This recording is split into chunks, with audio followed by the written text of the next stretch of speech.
I start, I just want to go back to the last question briefly. I was not talking about taking tunnels or any of these other water solutions off the table, but I'm talking about expediting the most near-term opportunities for ourselves out here and waiting on the tunnels and all the litigation to make that happen. We're going to be holding our breath forever. And frankly, again, thinking back to the work that we've done, not saying what we're going to do, and the clients that we've represented, and the work we've done, we need to get very serious up here. Because when you have a history of defending polluters who are polluting our groundwater aquifer versus fighting for those protections, we're now subsidizing that cleanup as taxpayers. So make no mistake, everyone up here can talk about how progressive they are, but you have to look into our past and look who we are, right? It's very easy to stand up here and spout platitudes. Now as to Diablo, we need to push to 100% clean energy future if we're going to be meeting our climate change goals. And Diablo is one other element of a fuel system that is very, very risky to our health and safety, right? So in order to accomplish those goals, we need to plan for more conservation, more clean energy, and move past Diablo and the fossil fuel industry. So your position, just to be clear, on renewal of the permits is? Renewing the permits should not be done if we can't prove the health and safety of that facility. I mean, there's period. Okay, thank you. Next question from Mr. Pollitt. As you all know, PCBs are known carcinogens and dangerous to human health.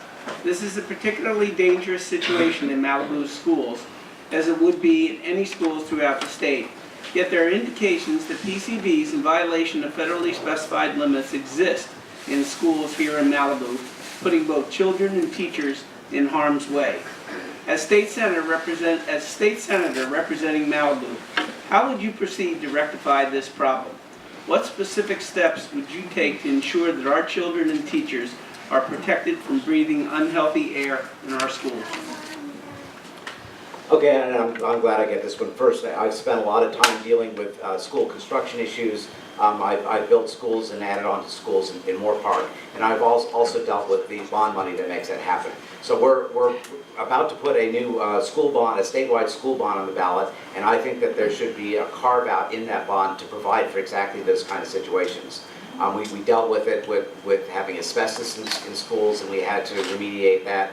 And when there's PCBs that are found, we can't allow children to stay there. We have to have first call on the state school bond to be able to either remediate or build an entire new school if it can't be remediated. Thank you. Mr. Resnick? If I'm not mistaken, in the history of Malibu, there was a bond measure about the PCBs in particular, and there was money that was supposed to be spent and has been spent to be able to have the PCBs removed from the schools. I understand when I read the history of that matter, there seems to have been a failure to have complete disclosure to the people and to the students and the teachers about the conditions in the classrooms, and the testing doesn't seem to have been done with full disclosure as well. So I think it's very, very important that when there are PCBs, which are very dangerous, they were outlawed completely more than 30 years ago. We find PCBs around children or around teachers, anybody. We need to be able to close down those facilities, get them completely remediated so children and other humans are not exposed to the dangers of PCBs. So that I would make sure that we have alternatives to be able to move. As difficult as it is, you can't fail to disclose conditions because you don't know where you're going to put the school, where it's going to operate in your as you're doing your remediation. The first and foremost is the safety of the people who are in the facility. Thank you, Mr. Stern.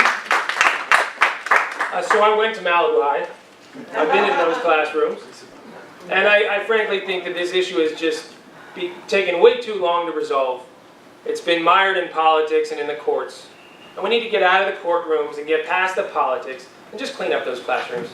It's not going to take that much money. It's not that complicated.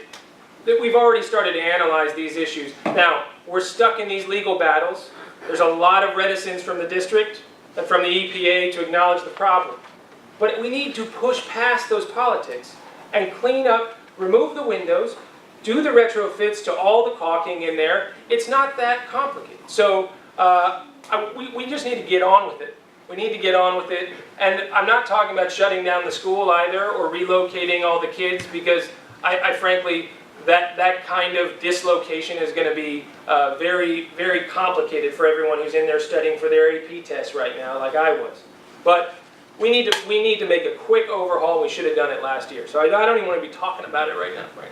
Thank you, Mr. Matthews. What has your Senate office done on it? No. It's a key No. question. This is not time for, It might not be this the is time, but not it's the a key time question. for that question. You can submit a question for afterwards. Might Thank not you. be the time. We need to just get it cleaned up. And thank you to Jennifer, to Bruce, to others who have worked on this issue here, who have talked to me about this. I really appreciate that. I want to make a comparison with another cleanup that I've been working on, which is Santa Susana Field Laboratory, where we had a nuclear power meltdown, we had dumping of toxic waste, and we set a great precedent there to clean it up to background levels, meaning eliminate all detectable pollutants. And that's what we need to do in the Malibu schools.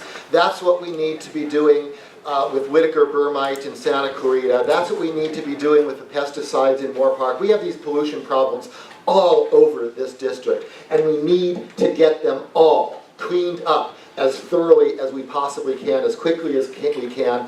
And at the state level, the Department of Toxic Substances, we need to have them pushing very hard to turn that precedent into something we do everywhere. All right, thank you. Mr. Esmond? As you are all aware, the level of distrust of elected leaders and governmental institutions is a toxic cocktail that threatens the fabric of our system of representative democracy. What steps are you willing to take, either in your campaigns or once elected, to remove the corrupting influence of money in politics and government, and do you support public financing of campaigns? Yes, I do, actually. I've never run a campaign before. This is my very first experience and venture into politics. And frankly, it's a grueling and sort of eye-opening experience to see how much money is needed to be able to enter a race and to be able to prevail in a race. And it should not all be about money. There is no level playing field. People who want to come into a race later in the day have a huge disadvantage. It's just a very undemocratic process. I'm in favor of campaign finance reform. You asked, the beginning part of your question was asking, I thought it's a little different question about sort of the sinister attitude people have about elected officials. I wasn't sure if that was part of the question. But I think the antidote to that is these kinds of forums, which allow you to get to know your candidates, to make as many contacts as you can between the people who are being served and the people who are running for office, so you can judge their character. What we all have to tell you about is our character, our experience, what we have done, and who we are as human beings. And I think that is the most important thing you have to judge us from to ensure a greater relationship of trust between us. So most politicians spend about half their time just raising money and not working for you all. So that's a serious problem. And it's something I've had to go through as a candidate, something we're all going through. I don't have the funds to throw a bunch of money into my campaign, so I have to go get it from the community, right? And I do think there is something to having an equity stake in people's campaigns. And I'm so pleased that people around this district have stepped up to support. But the reform, make no mistake, it's going to hinge largely on this next Supreme Court nominee. And we need to push that through in this Congress. And we need to put all the pressure we can on our federal representatives to get that done. And this next President of the United States is going to make all the difference in the world in terms of what we do about Citizens United, because corporations are not people, and we all know that. We all know that.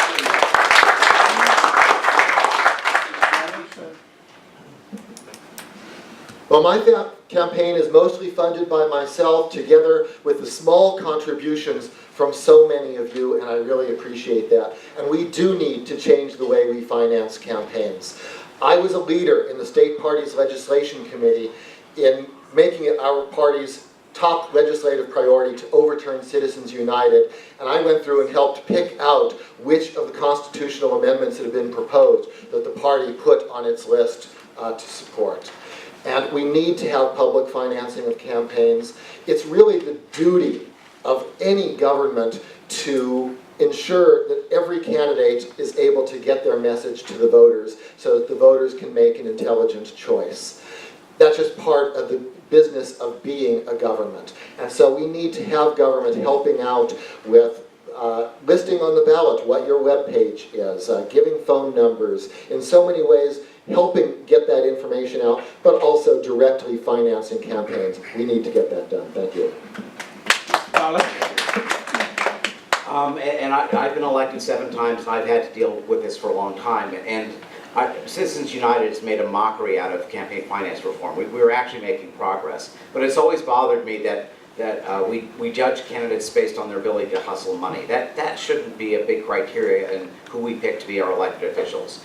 But what you're going to see, unfortunately, what you're going to see in this election, because it's a hot seat in the state of California, is you're going to see the full force and effect of Citizens United. Because it doesn't matter how much we raise individually, we're going to have independent expenditures. The super PACs are going to come in down on one side or the other. And you're probably going to see some ugliness, if not in the primary, and hopefully not in the primary, but certainly in the general race. So keep in mind, when you start seeing mud being slung, it's not necessarily us, the candidates. It's most likely an independent expenditure that has an agenda of its own and is using us as a proxy war for what they're trying to do.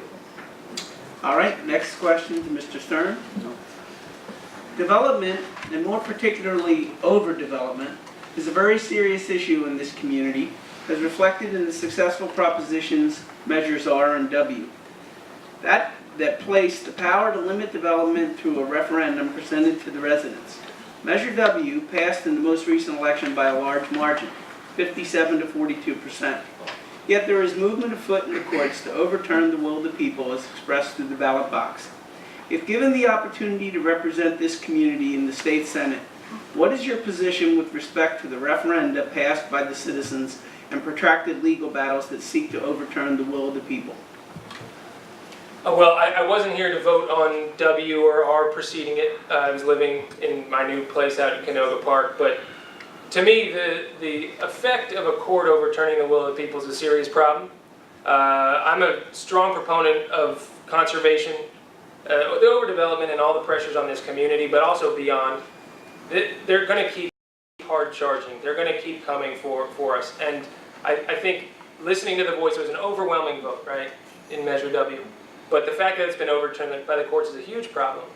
What you can do at a state level, though, just hone in on this, right? CEQA is the law that requires all the developers to disclose their risks to the people before they build. And that's been a backbone of our state's environmental integrity for decades.